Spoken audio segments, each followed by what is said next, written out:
अस्सलामुअलैकुम नाज़रीन, एक नई वीडियो के साथ मैं हूं आपका मेज़बान रज़ा अब्बास। भारत के तमाम तर तहफ़्फ़ुज़ात को रद्द करते हुए चीन ने बिलाखिर ये फैसला कर लिया है कि तिब्बत के मकाम के ऊपर दरिया ब्रह्मपुत्रा से पहले एक सबसे बड़ा डैम बनाने जा रहा है और ये डैम दुनिया का सबसे बड़ा डैम होने जा रहा है। भारत के लिए ये क्यों परेशानी का सबब है, इसे बड़ी आसानी के साथ यूँ समझा जा सकता है कि चीन के प्रोफेसर विक्टर गाओ ने भारतीय मीडिया में बैठकर ये कहा था कि भारत जो मुश्किलात पाकिस्तान के लिए पैदा कर रहा है, अगर वही मुश्किल कल को चीन ने भारत के लिए कर दी तो फिर कैसा होगा। यूँ लग रहा है कि जैसे को तैसा का खेल शुरू हो चुका है और पाकिस्तान के नुक्ते नज़र से ये क्यों एक गेम चेंजर है और पाकिस्तानियों के चेहरों के ऊपर क्यों मुस्कुराहट लेकर आ रहा है ये फैसला। आज के इस व्लॉग में तमाम तफसीलात आपके सामने रखेंगे, मगर उससे पहले आपसे दरख्वास्त की वीडियो को लाइक और चैनल को सब्सक्राइब जरूर कीजिएगा। तो मामला कुछ यूँ है कि पहले इस प्रोजेक्ट को समझ लीजिए कि चीन जो अपने तिब्बत के मकाम के ऊपर सबसे बड़ा डैम बनाने जा रहा है, जिसमें तकरीबन ये कहा जा रहा है कि 127 से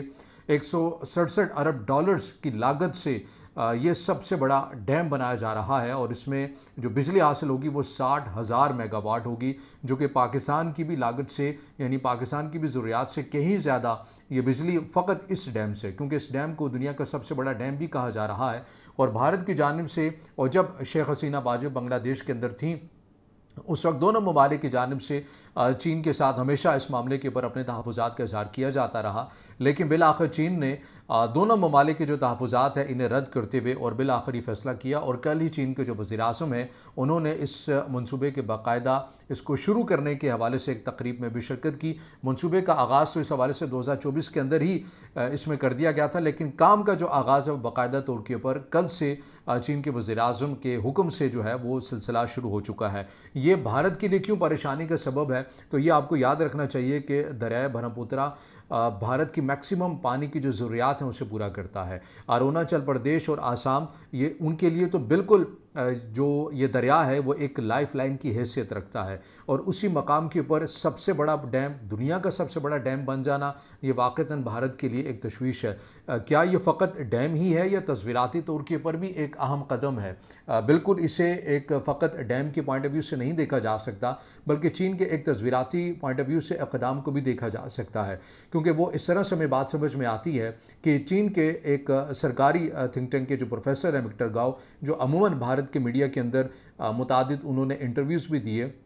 जब उनसे ये सवाल पूछा जाता रहा कि चीन पाकिस्तान के लिए मैक्सिमम हद तक कहाँ जा सकता है और बिलखसूस जब भारत की जानिब से पहलगाम वाक़े के बाद सिंतास मुआहदा मुअत्तल किया गया, तो विक्टर गाओ की जानिब से कहा गया था कि हम पाकिस्तान के तहफ़्फ़ुज़ात के ऊपर किसी भी किस्म का कोई समझौता करने के लिए तैयार नहीं है। और भारत को हमेशा ये बात याद रखनी चाहिए कि भारत दरिया के दरमियानी हिस्से के अंदर है। अगर वो अपने निचले ममालिक के लिए मुश्किलात पैदा करता है या पानी रोकता है, तो फिर उसे ये भी मालूम होना चाहिए कि जो भारत से ऊपर वाला मुल्क है, यानी कि वो चाइना की बात कर रहे थे, अगर कल को वही काम चीन ने भारत के साथ करना शुरू कर दिया तो फिर भारत के लिए कैसा होगा। अब भारत मुसलसल इस डैम से मुतल्लिक क्या तहफ़्फ़ुज़ात रख रहा था कि ये माहौलियाती नुक्ता नज़र से दुरुस्त नहीं है, इसके बना लेने से भारत के अंदर पानी जो की किल्लत हो सकती है और आसाम और अरुणाचल प्रदेश के लिए मुश्किलात पैदा हो सकती हैं। और फिर इसके साथ साथ ये डैम ऐसी जगह के ऊपर बनाया जा रहा है जो माहौलियाती पॉइंट ऑफ व्यू से इसलिए ठीक नहीं है कि इस जगह के ऊपर मुतादिद जो ज़लज़ले हैं वो आते हैं। जो जब ज़लज़ला आएगा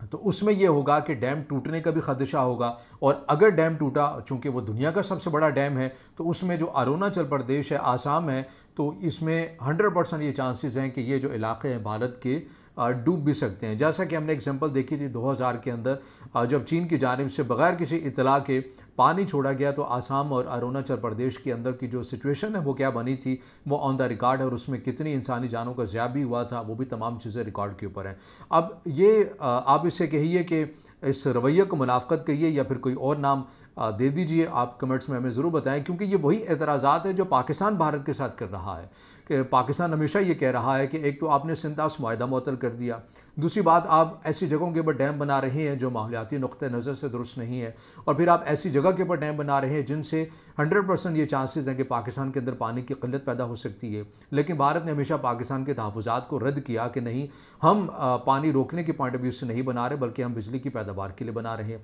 अब वही काम हूबहू जो है वो चाइना भारत के साथ कर रहा है। चाइना ने भी कहा कि हमने इस डैम के अंदर पानी को स्टोर नहीं करना, बल्कि बिजली पैदा करनी है, और जो पानी का जो बहाव है उसे खोल देना है, वो हम रोकेंगे नहीं। और ये वही नुक्ते नज़र है या वही तसल्लियाँ हैं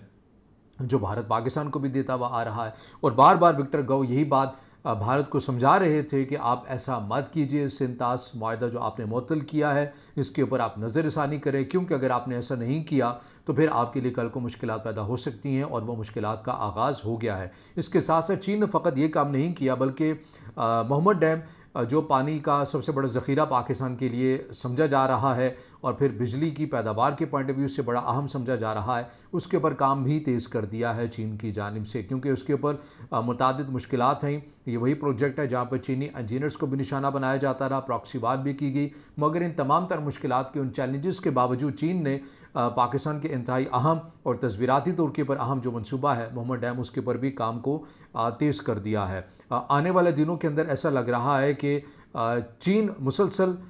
पानी के पॉइंट ऑफ व्यू से भारत के लिए मुश्किलात को पैदा करता रहेगा, और अगर भारत ने सिंतास माहिदे के ऊपर नज़रसानी ना की तो अब चीन ने इस डैम को एक तस्वीराती तौर के ऊपर एक चीज़ को रख लिया है कि अगर भारत मुश्किलात पैदा करेगा बांग्लादेश के लिए पानी के पॉइंट ऑफ व्यू से, भारत मुश्किलात पैदा करेगा पाकिस्तान के लिए पानी के नुक्ते नज़र से, तो ये जो डैम है इसे फिर एक बारगेनिक पॉइंट ऑफ व्यू से रखा जा सकता है, क्योंकि ये दुनिया का सबसे बड़ा डैम है। तो आप खुद अंदाज़ा लगाइए कि ये कितना पानी जो है वो अपने अंदर स्टोर करेगा, और लाइफ लाइन है आसाम के लिए, अरुणाचल प्रदेश के लिए, और वहाँ के लोगों के लिए जब मुश्किलात होंगी तो उनका दबाव भारत की जो सरकार है उनके ऊपर किस तरह से आ सकता है। इसके साथ साथ आखिर के अंदर जो बात मैं कहना चाह रहा हूँ वो ये कि भारतीय आवाम को भी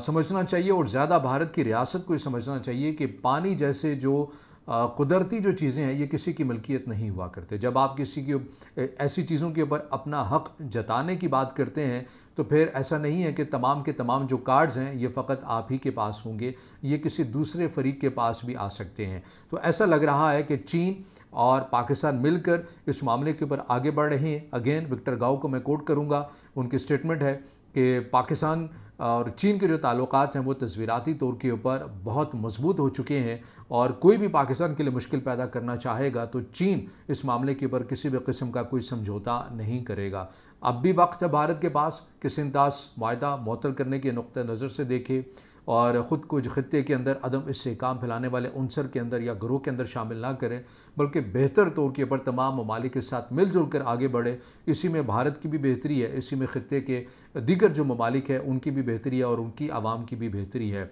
मगर क्या आपको लगता है, आखिर में जो सवाल मैं आपके लिए छोड़े जा रहा हूँ वो ये कि ये डैम वाकई